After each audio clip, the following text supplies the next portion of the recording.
Hey, welcome back to Tiny Disneyland. In episode 2, we're going to explore what I worked on in the last week, and I worked on basically completing Town Square. So you saw in the first update video, I built basically Town Square, or like the plaza area with the flag and the two cannons. That was already completed.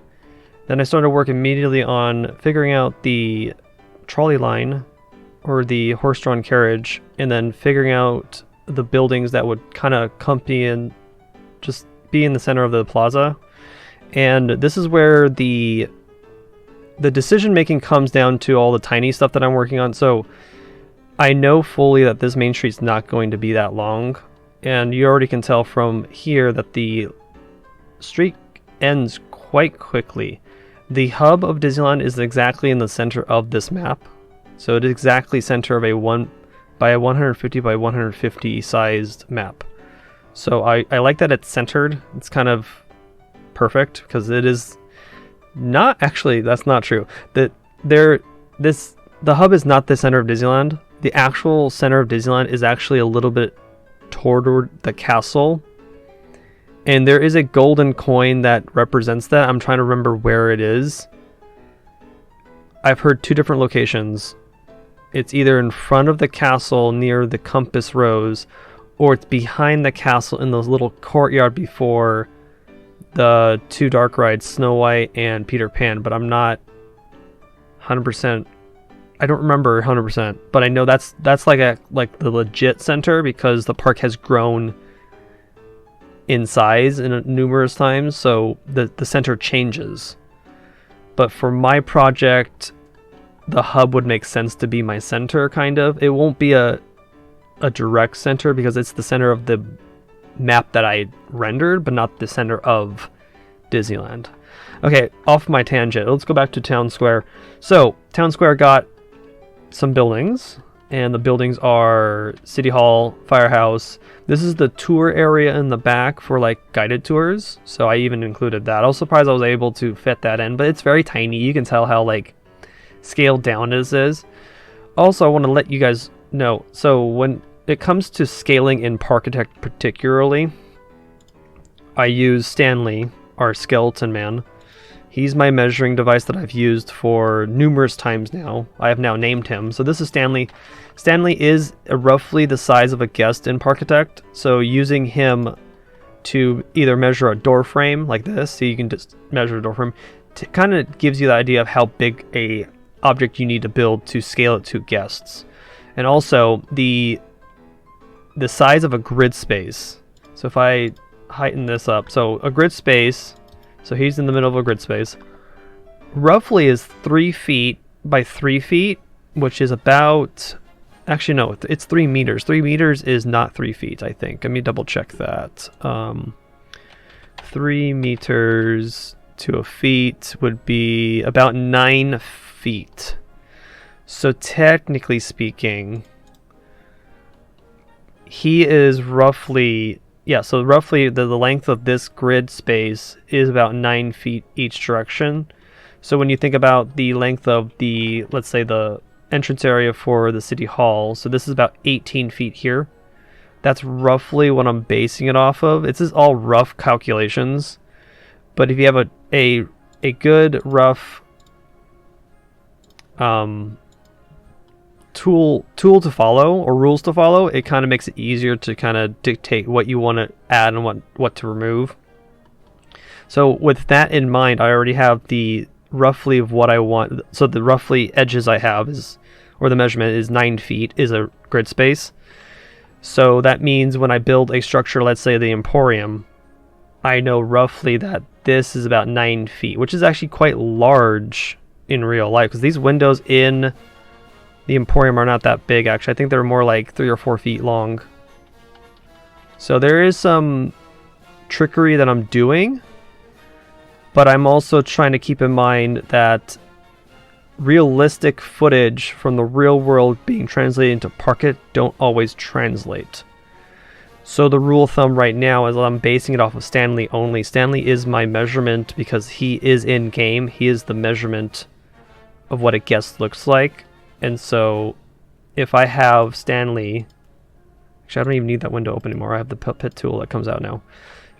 I can roughly suggest that about 4 Stanleys could sit in a grid space, and that's makes sense for how big the window would be, even though the 3-meter method is going to suggest that this is 9 feet long, when in reality for the Parkitect test it's not. So I rather actually condense that number down to 3 feet. Should be 3 feet long, a grid space in Parkitect. But regardless, I think the rule of thumb is to stick with Stanley. Stanley is the guy who will help you with anything that you're working on with theme park wise or scaling wise. But off to my other tangent of scaling. The other buildings were added were, so the Emporium, added some of the buildings that go on the side here to kind of cap off the street. And then the hotel was added, and that was a fun little simple build. It's a little bigger than it should be, but it is a tiny Disneyland, so I can change some things. The street that actually leads out to the parade route, I decided to pave it over because I didn't want to keep having... I didn't know how... The spacing between these two buildings was tiny, and it didn't make sense to have a very small street, so I just opted and just remove it. And I think it looks more rounded out better. And adding a little plant plaza with a tree, and this tree over here makes sense. And then the last building I worked on was the Opera House, the bank, and the Mickey Ears shop, or the hat shop, which I haven't done any detailing on it yet, but I don't think I'm going to because the tree's kind of blocking it. And with this project, not everything has to be super detailed because I still have a park to completely build. So if I want to come back to this building later, I can. But getting it roughly made, done, plopped down, and finished is the goal. So this is the basically town square. So let's look at it at nighttime to see what it will look like in both day and night. I think I have all the lights down that I'm comfortable with. I might add some more lights here and there. But the feeling of the park feels like Disneyland to me, even though it's not accurate. But I like that it's representing Disneyland. So let's go on to how I did the street. Now the street has been the hard part also. The street also was the way to figure out if I could even pull off the horse-drawn carriage. So I did break some rules in my rule set that I set for myself in the beginning, because I said I was going to do this in vanilla.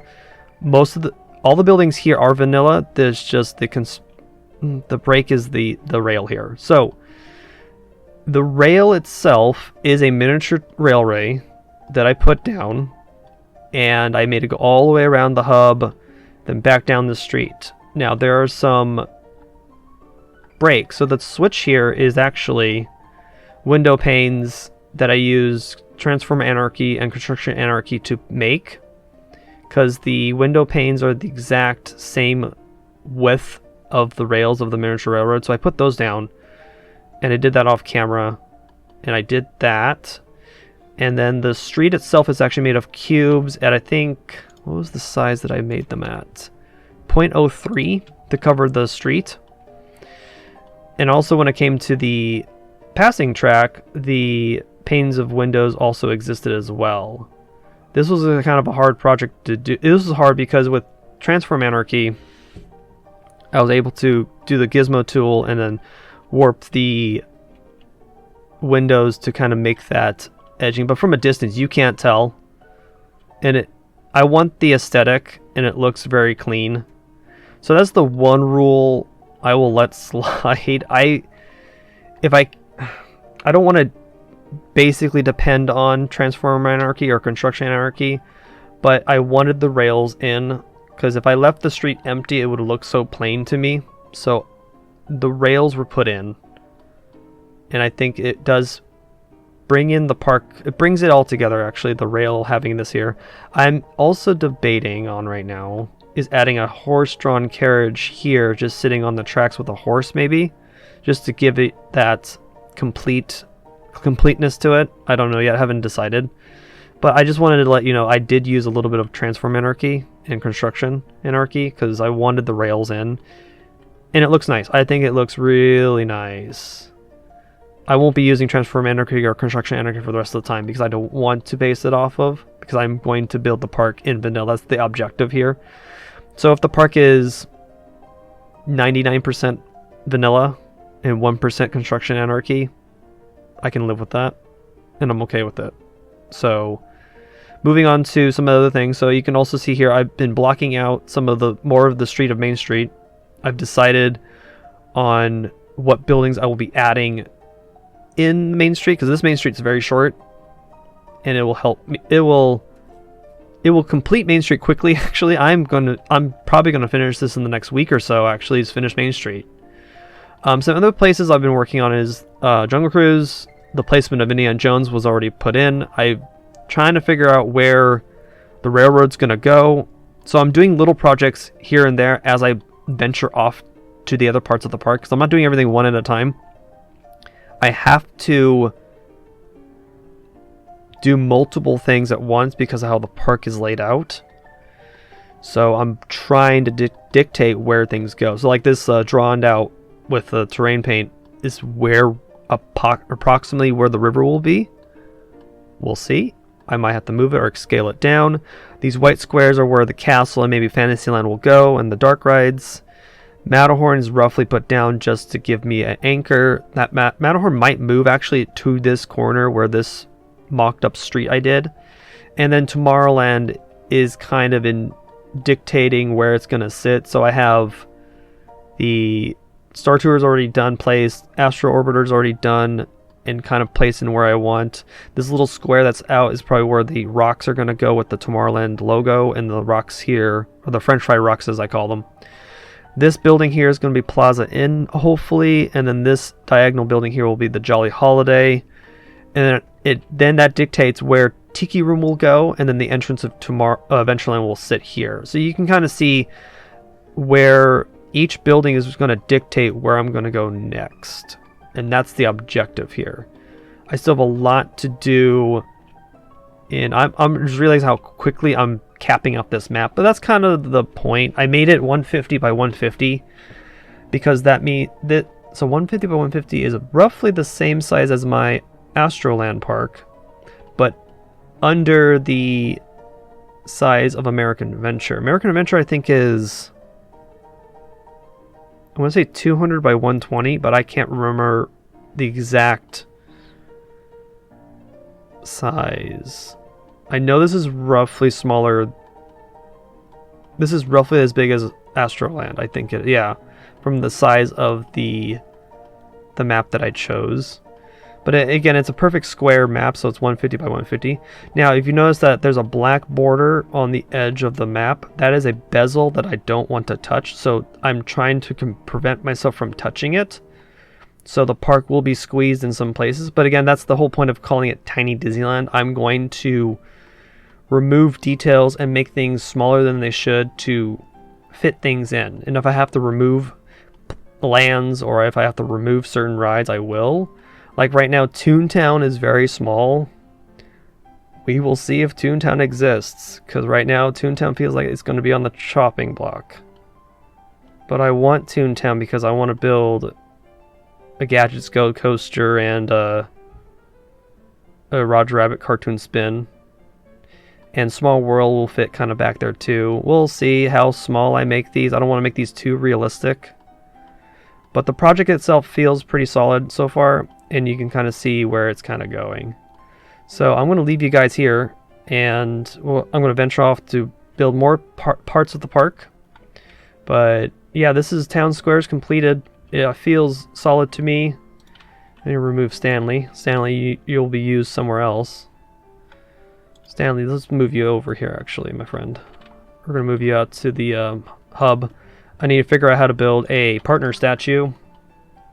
And so if the next episode is not Main Street, that's okay, because I'm going to jump from project to project just to get myself into like my anchored position. So that's why I've already ventured into building Jungle Cruise, and the Indiana Jones is already kind of put in, and I kind of like where it sits, and it makes sense that the railroad just goes right over it, and that's the objective. So I will probably venture around.